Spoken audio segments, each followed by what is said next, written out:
الرحمن الرحيم. الحمد لله رب العالمين، الصلاة والسلام على حبيبنا محمد وعلى آله وصحبه أجمعين. فرمي باب إمامة المريض. ما بابك داين رشتو بوي بمان بڵێ گەر کەسێ نەخۆش بوو چۆن ئیمامەتەکە، یاخود ئەگەر ئیمام ناساغ بوو خەڵک چۆن لە دوایەوە نوێژەکە، چونکە نوێژی ئیمام و نوێژی ئەوانەی لە دوایەوە نوێژەکەن بەیەکەوە بەسراوەتەوە، بەیەکەوە گرێدراوە. بۆیە هەم ئەبێ ئیمامەکە بزانێت چۆن نوێژەکە و هەم ئەوانەشی لە پشتیەوە نوێژەکەن ئەبێ بزانن ئەو ئەحکامانە چییە کە لە کاتی نەخۆشییان ڕۆکاتە ئەو خەڵکە. بابەکە یەک فەرمودەی هێناوەتیە، فەرمێ عن أنس بن مالك رضي الله عنه قال سقط رسول الله صلى الله عليه وسلم عن فرس فجحش شقه الأيمن فدخلنا عليه نعوده فحضرت الصلاة فصلى بنا قاعدا فصلينا وراءه قعودا فلما قضى الصلاة قال إنما جعل الإمام ليؤتم به فإذا كبر فكبروا وإذا سجد فاسجدوا وإذا رفع فارفعوا وإذا قال سمع الله لمن حمده فقولوا ربنا ولك الحمد وإذا صلى قاعدا فصلوا قعودا أجمعون وفي رواية فإذا صلى قائما فصلوا قياما. وعن عائشة رضي الله عنها قالت فصلوا بصلاته قياما فأشار إليهم أن اجلسوا فجلسوا وفيها وإذا ركع فاركعوا. عن أبي هريرة رضي الله عنه إنما جعل الإمام ليؤتم به فلا تختلفوا عليه. ولمسلم في رواية إنما جعل الإمام جنة. ولمسلم في رواية لا تبادر الإمام. أنس كري مالك بما نجارته فرمي بغمر خواه صلى الله عليه وسلم لسر يكي لأسبكاني بربيته ليكيك لا سفركانيا ياخد لا بردا روشنكانيا لا راستي أكتري عزيتي أبي جحش يعني توشي كدمات اليدان بي أكتري جولي آسان بيت رسول الله صلى الله عليه وسلم بهوي أوه كجولشي آسان بي لما الله ومنيته. فدخلنا عليه نعوده فرمي إيمش هاولاني بغمري خواه صلى الله عليه وسلم چوين بوچي بو عيادي بس سا عيادة بين خوشك برن بويو بپارش ببنا بلام خويا وسا خلقي سرداني نخوشي كردو بيوتراوا عيادة وسرداني كردني نخوشي جيكي كلا عبادة قوركان أجريكي زور قوري تيايا بغمري خواه صلى الله عليه وسلم لچندين فرمودا باسي فضلكي كردوي كلاوانا فرمي اگريكي نخوش كوت وبراكاني سرداني عن كرد لم سروتا أرون 7,000 ملائكة دعاء بوك لو سري شوهتا دينو 7,000 ملائكة دعاء بوك ولا رجي قيامتي شا محاسبي لسرة وقلت شون لفرموديكي صحيحة هاتوك بغمري خواه صلى الله عليه وسلم فرمي لقيامتها عبدك بانك الله جل جلاله قسي لقلعك ببيت ترجمان يكي لبرسياركان چيا كليكا نخوش كوتم بو نهاتي بولا عبدك جلاي پروردگار تو كي نخوش كوي فرمي من لاي او عبدن بو كنخوش كوتبو تو نهاتي بولا كاتا سرداني كردني أجرا فرمودي زور تريجات ولا سري وبشجوا خستني شي محاسبة لسر للرجل قيامت. وليرا فرمي يا چی مان کرد عیادەی رسول الله مان کرد جاگر بێت و عەبدێکی یاساییت و سەردانی بکەیت و هەواڵی پرسی ئەو هەموو ئەجرەی لەسەر بێ و ئەگەر پشتگوێشی خەی پرسیارە لێ بکرێت لە قیامەتە طبعا بو رسول الله صلى الله عليه وسلم قرستره مش جاي بخي قرستره سزاكي ولا همان كاتيشان سرداني كردنكي أجركي زياتره واو كسي نخوش نكوت بي لمال وكوت بي تواناي چوونە دەرەوەی نەبوو بێ نازانێ ئەو سەردانی کردنە چەند گرنگە بەڕاستیەوەی نەخۆش کەوت بێ و لە ماڵەوە کەوت بێ مدەتێکی زۆر نەیتوانی بێتە دەرەوە ئەو خەڵکە کە سەردانیەکە زۆر دڵخۆشیەکە ئەو لە هەموو کەسێ دامڕێ لە هەموو کەسێ دامڕێ ئەو نەشاطەی جاران هەی بۆ لەناو خەڵکان نەیماوە بۆیە بۆ خۆی جۆرێک لە کەئابە لە سوچی ماڵا لێیە کە ئینسان سەردانیەکە ئەو کەئابەی لەسەر لابە و دڵتەنگی لەسەر لابە هەستەکە کە خەڵک ئەوی بەلاوە گرنگە خەڵک قیمەتی ئەوی لایە وە ژواکە ئەو کەسە هەست بەبوونی خۆی بکاتەوە جارێکی تر و نەخۆشیەکەی سوو ببێ لەسەری واشە جەبۆیە فەرمێ ئێمە چوین بۆ لای پێغەمبەری خوا صلی الله علیه وسلم بەڵام ئەبێ نەخۆشیە و نەخۆشیە بێ کە ئەدخا لە ماڵەوە ئەگەم ڕۆ هەڵامەتێکی گرتووە بڕۆین بۆ لای نەخۆشیەک بێ کە قرس بێ بیخا لە ماڵەوە نەک نەخۆشیێکی ئاسایی کە عادەتەن خەڵکی گرێ و پەکی ناخە نەخۆشیەک بێ پەکی بخە ترەوە توانی بڕۆی بۆ لای و بەعیادە حسابە بەڵام ئەگەر نەخۆشیەک بێ کە عادەتەن خەڵکی گرێ و شتێکی طەبیعیە لەناو خەڵکە پەکی ناخە و نایخا لە ماڵەوە تۆ بڕۆی بۆ لایەوە وەختا بێ بە زیارە بێ بە سەردانیکردن ئەوەش هەر عین شت ئەجری لەسەرە بەڵام هەڕەشەی لەسەر نییە زیارەت ئەجری لەسەرە بەڵام هەڕەشەی لەسەر نییە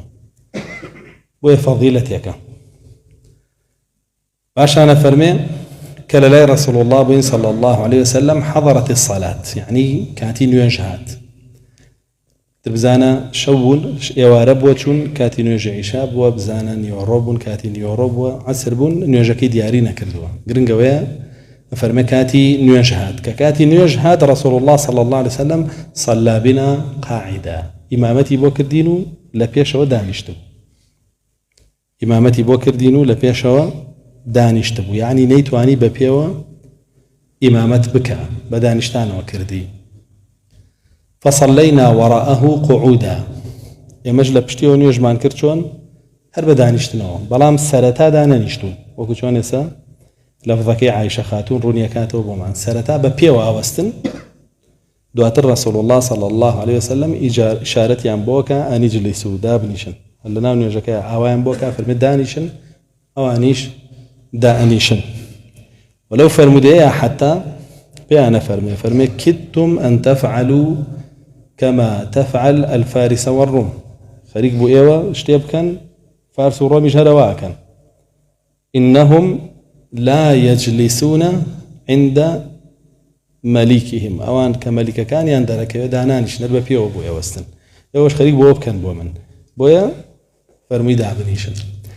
جالينا فرمي فصلينا وراءه قعودا مش لبشتيون يجمع كرتشون بدانشتانه فلما قضى الصلاة قال دعاء بيغمر صلى الله عليه وسلم لن يجاق طوابو أم فرمودي فرمودك أقر دقتي بن هر بيوست النية بشوين كوتني إمام لحالتي دانشتنو ببيوبونيا بالكو بيوست بهمو جنگا كان نيجو تو لكاملي نيجاق تابي چي بكي أبي بشوين إمامو أبي جاء أمام فرمودي زور كزيش كيانه جاری واه ئاگای لە خۆیەتی کە ئیشکێنە جاری واژێ ئاگای لە خۆی نیش کە ئیشکێنێ وەشکاندنی ئەم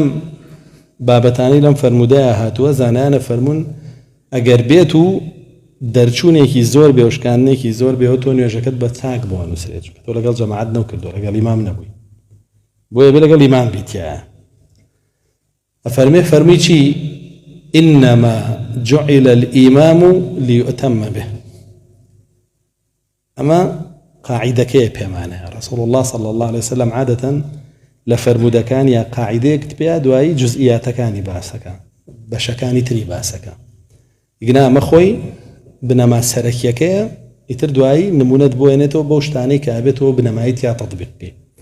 إمام بوشي كراوة بو أويتو وابستي بي ائتمامي بيوكي يعني نوجكت بستيتو بنوجي أو إمامه بجواني دانا مزرعة لويها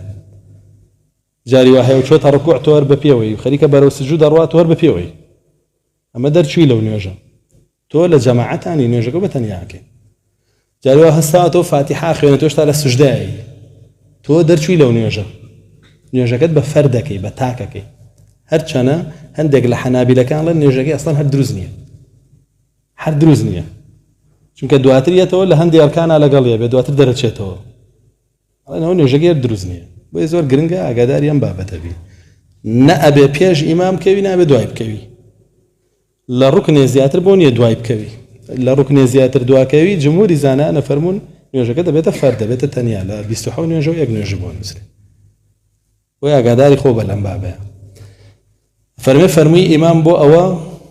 دانراوە کە ئێوە نوێژەکەتان ببەستنەوە پێوەی چۆن بیبەستینەوە پێوەی فإذا كبر فكبروا كوتي الله أكبر الله أكبر كجو ما جوابي تلفون بيته دوای بيته كوتي الله أكبر نوێژی دابست الله أكبر کە پەیوەندیت لەگەڵ خەڵک بچڕێنەوە پەیوەندی بەخواوە کە کام پەیوەندیان باشە بوت ئەوەی کە بەخواوە ئێ بیبڕێن لەگەڵ خەڵک تاو وإذا سجد فاسجدوا فإذا كبر لێرە بۆ هەموو الله أكبر كان تۆ بە دوای الله أكبر بکە نە پێشی بکەوە نە دوای بکەوە کە سوژدەشی برد سوژدە بەرە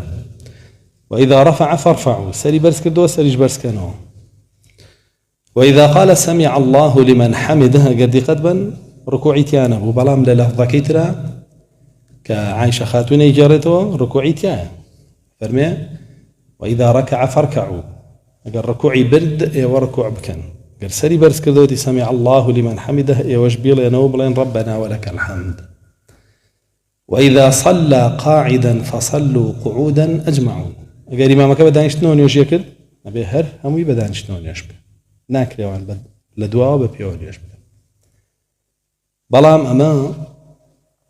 بۆ نوێژی ئیمامێکە کە لە سەرەتای نوێژەوە بە پێوە بێ بە دانیشتنەوە بێ هەتا کۆتایی چۆن بۆ نمونە ئیمامێکمانەیە قاچی تەواو نییە کە الله ئەکبەرەکە بە پێوەیە کێشەی نییە فاتیحا خوێنێ و بابەتانی ترە خوێنێ کێشەی نییە هەر بە پێوەیە کورسێکی داناوە بۆ سجود و بۆ تەحیات ناتوانێت دانیشێ نەژنۆی تەواو نییە ئەو دوانەی تر لەسەر چیەکە لەسەر کورسیەکە ئایا ئەوە پێویستەکە تۆش کورسی بێنیت و لەو دوانایەوە کۆکەی پێویست ناکە چونکە ئەمە بە سەڵا قعودەن حساب نابێ چونکە قیامەکانی بە پێوە وەساوە خۆی نوێژیش لە دوای قیامەکانەوە چییە؟ خۆی قعودە نەهەر بۆیە کێشەی نییە لەمەیانە بەڵام ئەگەر بێت و قیامەکانیش نەتوانێت ئەویش دانیشتە بێ ئەبێ هەموو نوێژخوێنەکانی پشتەوە دابنیشن وەکو چۆن سەحابەکان لێرەیە بۆ رسول الله صلى الله عليه وسلم دانیشن فرمي في رواية فإذا صلى قائما فصلوا قياما روايتي كترا فرمي تيجر ببيو نيوجي كري وببيو أجا أجروتي بدانشتان ونيوجي كري وش بدانشتان وبيكن وعن عائشة قالت فصلوا بصلاته قياما فرمي عائشة خاتون لرفظ كترا فرمي رسول الله صلى الله عليه وسلم بوخوي نيوجي كده بس بدانشتان صحابة كان يجلب بشتي ونيوجي عن كردو بشوين نيوجي كي كوتن بپیوە فصلوا أو صلونيا بيشا غلط خير معنا فصلوا يعني أوهن صحابة كان بطواوي هرهميان بپیوە نوێژیان کرد فأشار إليهم أن يجلسوا إشارتي بوكردن بدس فرمي دانش فجلسوا انجا دانشتن انجا كطوابو فرمودكي فرمو أو بشاشي تيابو وإذا ركع فاركعوا أبو هريرة فرمي لروايتك ترى فرمي إنما جعل الإمام ليؤتم به فلا تختلفوا عليه أبو هريرة فرمي رسول الله صلى الله عليه وسلم دياران جماعتي كتشون بولاي بغمري خواه صلى الله عليه وسلم أبو هريرة شان لقلابه ورجشي كتشون بولاي سريع عائشة خاتون بو عائشة خاتون جي جارته وأبو هريرة جي جارته وأنسي جي جارته جماعتك أنسي شتيابه وأبو هريرة شتيابه فرمي إمام بو أو كراوة إيوان يوشكتان بس نو بيوي نك باشو بيشي بكون اختلاف باشا بيو ببيشي جبه اختلاف تان نبي لقليا ريك لقليبا نبيشي بكون ندواي كون دوا كوتنك كركن بجي بهالي و پێشکەوتنێکیش کە ڕوکنێ پێشیکەوی اعتیادی هەموو پێشکەوتنی ڕوکنێ پێشیەکەوی تۆ پێشەوە ڕۆشتی ئەو ڕوکنەکەت کرد پێشەوە ناتوانانی دوو ڕوکن پێشیکەوی بەس ڕوکنێک هەر پێشیەکەوی هەر چۆنە پێشی بکەوی جا ئەم نەهیانە لەلای هەندێک لە زانایانە فەرموون تەبتیلی سەلاتەکە لە خۆی ئەگرێ بەتاڵبوونەوەی نوێژەکە لە خۆی ئەگرێ بەڵام لەلای جمهورە فەرموون دەرچوون لە جەماعەتەکە لە خۆی ئەگرێ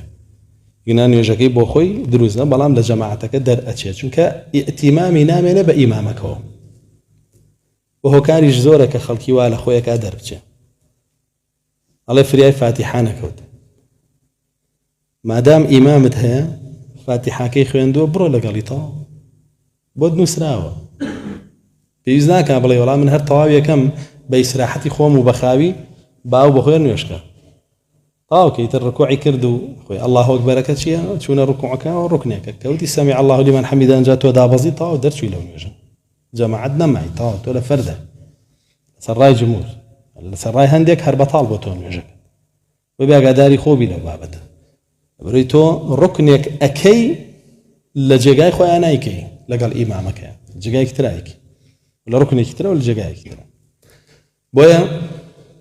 زۆر گرنگە ئاگاداری ئەو حاڵەتە بی بە تایبەتی زۆرێک لە جەلسەی ئیستیراحەیە کە ئیکات و دوور و درێژ دانیشێ ئیمام مەساوتەوە قیامەکەی کردووە الله ئەکبەرەکەی کردووە ڕوکنێ فاتیحەش خوێنێ هێشتا نەساتەوە دانیشتۆ بە ئیسراح ئەگەر نەتوانێت دابنیشێ هیلاک بێ تا نیوای فاتیحەکە و تا فاتیحەکەش تەواو بێ لەبەر عیلەتێ قەیناکە توانێ دابنیشێ بەڵام ئەگەر هیچ کێشەیەکی نەبێ خۆی هەڵنەسێتەوە ئەو جەلسەی ئیستیراحەیە ئەوە درێژکاتەوە ئەوە بەڕاستی نوێژەکەی بۆیە بێتەوە بە فەرد